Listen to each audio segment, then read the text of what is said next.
Leave it there.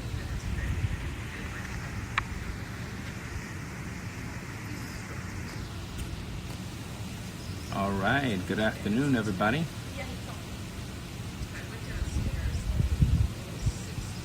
Happy Friday. Been waiting for a long time here, waiting for my main man Sebastian. Is going to be a great day here. We're going to end a great week. Next week we will be having hopefully Marcus Lemonis, maybe Chris Jenner, trying to get back Aaron Judge, and we're still trying to track down Doc Gooden. Sebastian from Chicago, the greatest comedian alive. He is funny, and this guy's unbelievable. I don't know if he's a better golfer or comedian. He's the greatest comedian, but then he takes me to the golf course a few weeks ago in Riviera and is taking my money, and the guy's making birdies, and I'm like, hey, when do you have time for all this stuff? I had my whole video group with me, but after a while I told him, shut the cameras down, this guy's embarrassing me too much. So I see Sebastian's up. When we see him, we will pop him in. From Chicago, I'm going to ask him about his favorite pizza, what team he grew up watching. Invite me. There he is. He said invite me right here. There he is. I'll be with that too long.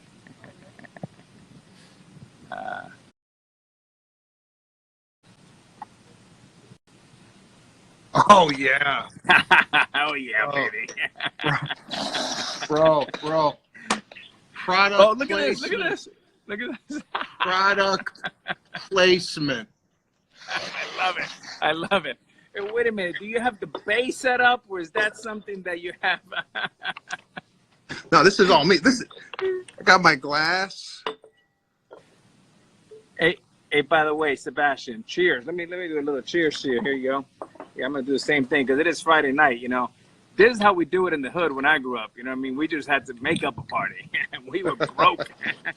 There you go. Well, cheers. Thanks for having me on.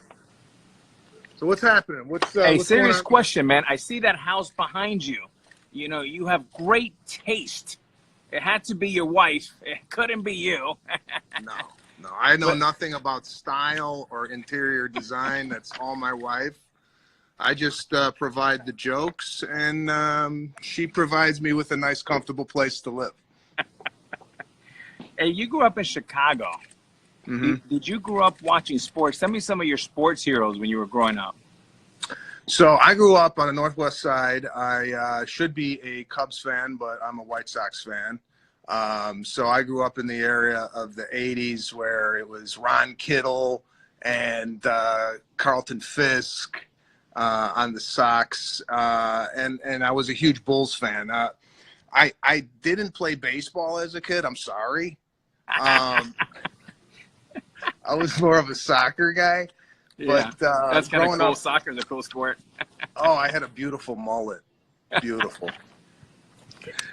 So, and football and basketball were my two main sports. But were the 85 Bears a big team for you, like Singleton and McMahon? That was a wild crew. Refrigerator.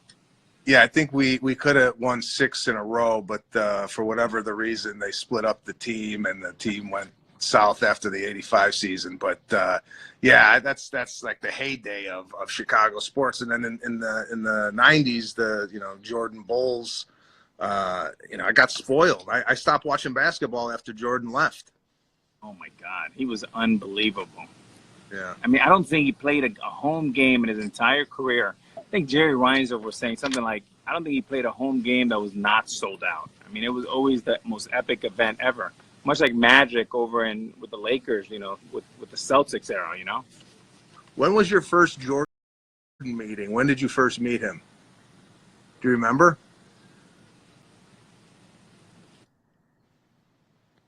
I met Mike. Yeah. I met Michael when I was probably in the 95, 96. He came up to Seattle, and they had a card game, and they invited me And man, I was so excited. I remember walking in after the game, and you know when you can eat like a whole like meal. I was like famished, and the minute I saw him, like my stomach froze, and I was no longer hungry. I was like, oh my God, there's Michael. And at that time, it wasn't like social media. We didn't have that type of access, so it was like you're seeing a Messiah. And he was just so cool to me, so nice. And from that moment on, he always treated me like a little brother. He's unbelievable. Wow. I came across Michael Jordan once at Milos, which is a Greek restaurant in New York City, and he walked out. And you know, again, this is a guy that I grew up watching, and I literally froze. And as he passed the table, I gave him a little thumbs up. That's all I could do. I mean, best basketball player ever, and I'm like, "Hey, man," and he just walked by. But it's funny now. I'm 46 years old, and I'm trying to do sports or trying to play sports that fit my age. Yeah. What's that? Soul Cycle? Pickleball. Pickleball. By the way, pickleball's fun. It's fun. I love pickleball. So that's where it's I'm like at. half court basketball. It's just it's much better. Hey, let me ask you. Talking about Chicago, I mean, you're talking about a great city. Growing up in Chicago, like what kind of neighborhood did you grow up? Because Chicago's kind of the whole gamut, right? And what were some of your like favorite restaurants? Once you can afford the nice restaurants, where were you able to go? Because I love Chicago, especially in the summertime. Oh, it's great. My father's still in Chicago, and I grew up in the northwest suburbs, so I didn't really grow up in the city. But going back and visiting Chicago, I like Chicago Cut Steakhouse. Juliana Resnick has some great restaurants there of the RPM brand, the seafood and the Italian I like to go to. I love Portillo's. I love Lou Malnati's. So Chicago's a huge, Jay's Beef, Johnny's Beef.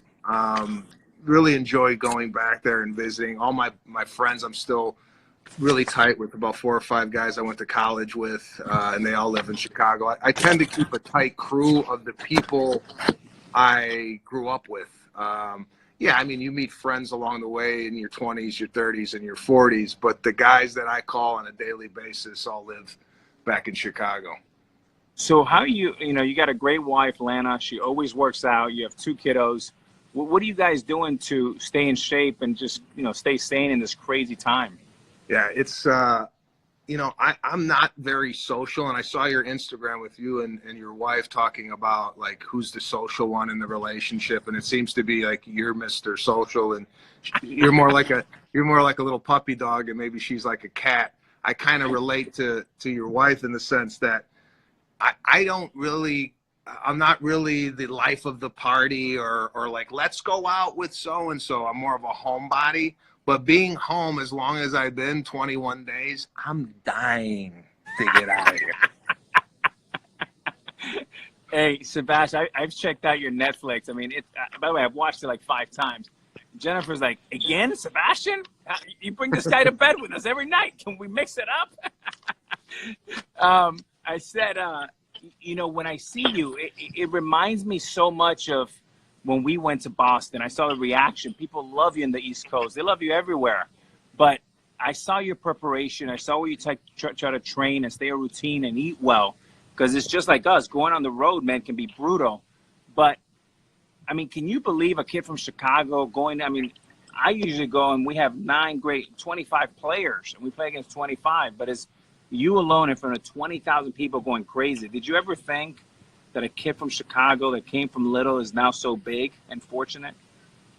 I dreamt big. I wanted to follow my dreams. My dream was basically when I came out to Los Angeles in 1998 was to do stand-up comedy for a living. I never thought it would kind of take me to the Madison Square Gardens and the United Centers of the world. My plan was never to do arenas, but it just so happened that that's kind of where it took me. But I'm very, very lucky and blessed to have the career that I've had.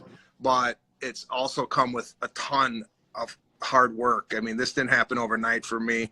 It wasn't always, you know, Presidente talking to AROD. It was, I did every job. Oh, there she is. Wow. Look at those earrings. Sebastian said he's more like. Sebastian. What's going on? How are you? I'm good. I'm good. How are you? You like my earrings? I do. I love a big hoop. I love a hoop. Very New York. Very. He says he's more like you, a little bit more antisocial than I'm the social Oh, butterfly. yeah. Oh, no, this one is always surrounded by a circus over here. You know that. And the cameras in the bay. The cameras and everything. Hey, Sebastian, he see us over there when I had the Hawks production and everything. He brought a 5-man camera crew to a golf course. It was the Tiger Woods event. He thought it was the AROD charity event. He said, wait a minute, are all these people with you? I couldn't get my cousin, and they almost arrested him in the parking lot. That's my boy. Oh, man. That's my boy. You- How are you doing? How are you holding up? I'm good. You know, I've had a little bit of cabin fever. I'm not going to lie. You know, you don't know how appreciative you are of just going to get a cup of coffee or going to out to dinner or meeting friends, and now you're sequestered to your house. And it's, you know, it's a change, definitely. We're trying to keep the kids entertained. I got 2 small kids, so we're doing a lot of arts and crafts and a lot of walks. I'm walking more than a senior citizen. I mean, it's like, okay, 4:30, we go on our walk in the neighborhood, so it's fun. What are you guys doing? What are you going? I saw you guys were playing a little baseball in the yard. What's We play a little going on? baseball, a little catch, a little hitting sometimes. You know, same with you, trying to keep the kids entertained. They're like, I'm bored, and they just like lay on your bed, and you're like, yeah, I remember having that feeling anyway when I was a kid. This is like nothing new, but yeah, just enjoying having a little bit of time. Now, you know, you travel a lot for your work. We travel a lot for our work. So just having the time at home, just trying to make, you know, a better situation out of a bad time for everybody, and enjoy the blessings that we have. Hey, Sebastian, anytime I feel like I'm low on energy, self-esteem is down, I tell Jennifer and the girls, let's go outside and play some wiffle ball. And I just beat them up. I hit the button. It's the only thing I can win at. One thing. Hey. I'm 0 for 99. Let me say hi to some people here. They're talking to us. Yeah, who's there? Hi, Tyler. Jessica. We love you too, Miss Carrie. Sebastian, they love you. Spiritual somebody. He's huge. He's huge. Hey, AROD, do you notice how the viewership skyrocketed when J-Lo entered the screen? Did it really? Yes, it did. I think we tripled. I love you guys. Johanna, Chris, you guys got to talk to everybody who's tuning in. This is how we stay connected. We miss you guys. I miss you guys. Abby I love you guys. Looking good. I don't know who they're talking to. I can't wait. I was telling him I can't wait to watch him at one of the shows. Oh, He's yeah. going out to the big arenas. I'm going to take him to one of your shows one of these days. He has like 2 bucket lists. It's like you and, not the boss. Who is it? Make sure you make me look cool. Coldplay. Coldplay. Oh, okay. I'm in good company. Those are his 2. You're in good company. Anyway, good to see you. And Sebastian, Nice to see you. everybody. Take care. don't Bye-bye. forget that you and Lana coming to the wedding. I'm just going to get you for 5 more minutes here. Because, thank you, baby. It just went down 60%. Our attendance just went down 60%. Hey, let's see here. Just a few questions from the fans here. Well, I have one more too. Do you ever get nervous in front of all those people? Listen, not so much nervous, but I had an experience on the Tonight Show with Jimmy Fallon where I went out to do stand-up comedy, and a minute into my act, I forgot everything. I just went blank. It was 10 seconds of silence. And I don't know what happened to me. It never happened to me before, but I could not remember the next joke. I was stumbling. I felt like it was the end of my career. And when I went to go talk to Jimmy Fallon after that during the commercial break, I said, "I'm so sorry, bro. I don't know what happened." He goes, "Don't worry about it. We'll edit it out. No one's going to see it." But leading up to that, I was very distracted with people backstage. I had my wife, my mother, my mother-in-law, my managers, my agents, and I let myself get kind of wrapped up in hosting everybody and not taking care of what I needed to take care of. So I learned a big lesson, and ever since then, I'm very kind of like in my own head, in my own dressing room. Nobody really bothers me. And but to answer your question, really not nervous at all. It's more of an excitement and anxiety. But once I get on stage, I don't even feel anything. I just hear the laughter. And you still enjoying it? You loving it? I do love it, and this quarantine has made me appreciate it even more, because sometimes when I go out there, I'm like, I got to get on a plane, I got to go to Atlanta, or I got to go here, I got to go there. And once it's stripped away from you, I think I'll re-enter this after this experience saying, you know what, you don't know how good you got it until they rip it away from you. And I definitely have a better appreciation, not only for my personal, my professional career, but my personal life as well. I mean, spending time with my kids like this is like gold. Yeah. Emily wants to know, if you were not a comedian, what will you be? I'd be a general manager of a luxury hotel. Hospitality has always been my forte. I've always been really hospitable, even when people come. Can I say hi? Oh yeah. Oh, I'm sorry. She was watching, and now she feels. I put my hoops on. How are you? How you doing? Oh no. I'm like, he's either gonna kill me or be You're nice. doing. How you doing? We're good. We're good. We're having fun. I had a Presidente last night. I haven't had a beer in 10 years, and it was delicious. Thank you. Yeah. Thank you. The Presidente Cheers. put her back on the map. Cheers. All right. All right now. But yeah, I'd be general manager of I used to work at the Four Seasons Hotel in Beverly Hills from 1998 to 2005 in the Windows Lounge as a waiter. So I really kind of, actually I waited on J-Lo. I forgot to tell her when she came. No way. That's Yeah. awesome.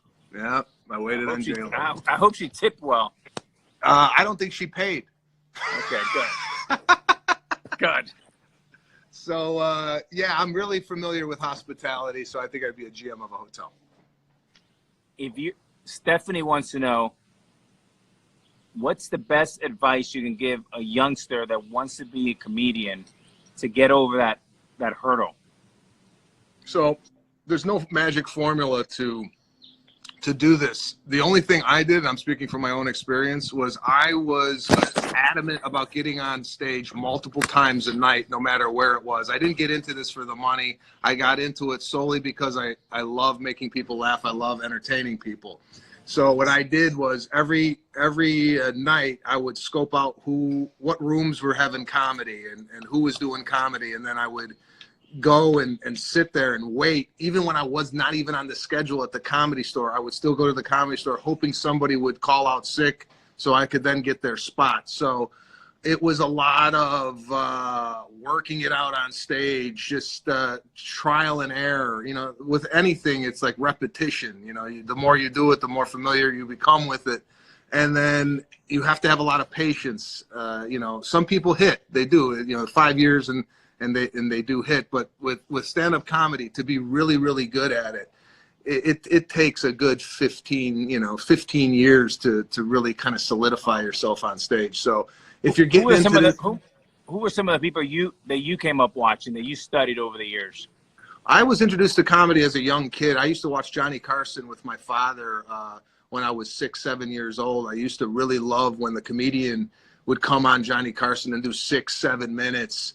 And I was just in awe of, like, man, how do they remember this? How do they make it sound like it's the first time they're telling this story?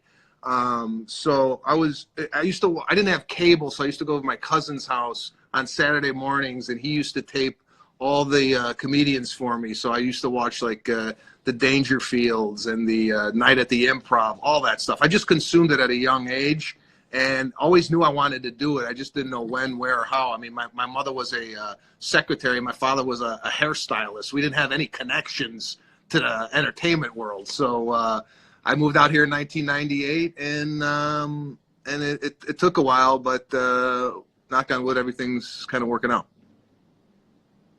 You know, the power of comedy, and especially in times that are difficult. Some of the greatest teammates I've had in the championship year, we laughed more than any team I ever played in 25 years. It's the greatest medicine in the world. And I'm telling you, like, we would be rolling over. And when you create that type of laughter, people that are happy, you spend more money, you dance better, you're happier, you play better, you win more. And I think it's really one of the great superpowers to have. And it's amazing. You know, one of the classes that they teach at Stanford Business School is a levity class. And what they basically teach there is that when you make people laugh, you make them relax, they trust you more, they negotiate better, and they're just friendlier. So it's just incredible. I mean, everybody should be watching you right now, your Netflix and everything you put out there, because we need the world right now to smile and to know that this will pass and we'll be better and stronger. And I do think that America is going to come back stronger and better and more disciplined and more grateful. And I just want to say thank you, my brother. Obviously, much love for you, and love the way you go about it. And thank you for shining some light on some of the followers that are listening to us. No, absolutely. I appreciate you having me on, and I do think we're going to come out of this. I know sometimes it might look bleak and there's not an end in sight or whatnot, and you turn on the news and they keep counting the death toll and this, that, and the other thing. Believe me, this we're going to look back at this and go, wow, during that pandemic, I learned A, B, and C, and it made me a better person. So keep doing what you're doing, brother. I appreciate you having me on here. The Presidente beer is tremendous. Go out, get yourself a 12-pack for the weekend. And I have one question before I leave. What do you got, baby? Anything. Me and my buddy Pete, who have a podcast called the Pete and Sebastian Show, he wanted to know who would be able to get the Pope on the phone sooner, you or J-Lo? Yeah. By the way, that's such an easy one. Not me. I'll tell you that. Not me. but here's the real answer. I would say, hello, this is AROD. I'm calling on behalf of J-Lo. Can I find the Pope? We'll be right with you. All right, man. It was nice talking to you. Take care. All right, my brother. Bye-bye now. Bye-bye. I mean, there you have it. As good as it gets. I'm telling you, every time I'm feeling a little down or kind of lost a little bit, you just pop him in on Netflix. And I've watched it 10 times, and it's like the 11th time, you know, Jen looks at me, the kids look at me, and I'm laughing like I heard it for the first time. And they're just going to give me looks. But, you know, I'm biased. I love Sebastian. He's awesome and a great guy, and great wife, and Lana and their kids, just great people. This is a great week. Next week, we're going to have, I'm hoping we have maybe Kris Jenner, maybe we have Aaron Judge. Who else? Maybe Doc. We're still trying to find Doc. Doc's still trying to find Wi-Fi. Doc, we're going to help you. And maybe Aaron Judge, we're trying to find him. I hope you guys are enjoying this. We're just trying to pop in here for 15, 20 minutes each day. And, you know, it's a reminder of, you know, to be healthy, to be grateful, to enjoy the great gifts. I mean, this has been a great time to be around the kids and not travel as much and be centered. And I'm just feeling very grateful and appreciative for my family and for health. I think, again, when we come out of this, we're gonna be better for this. And hang in there, stay strong, have a great weekend. Have a Presidente. He's coming to your town soon. Sebastian, thank you. Gary V, Daryl Strawberry, all our great guests this weekend. We'll have another great week next week. We will see you on Monday. See ya.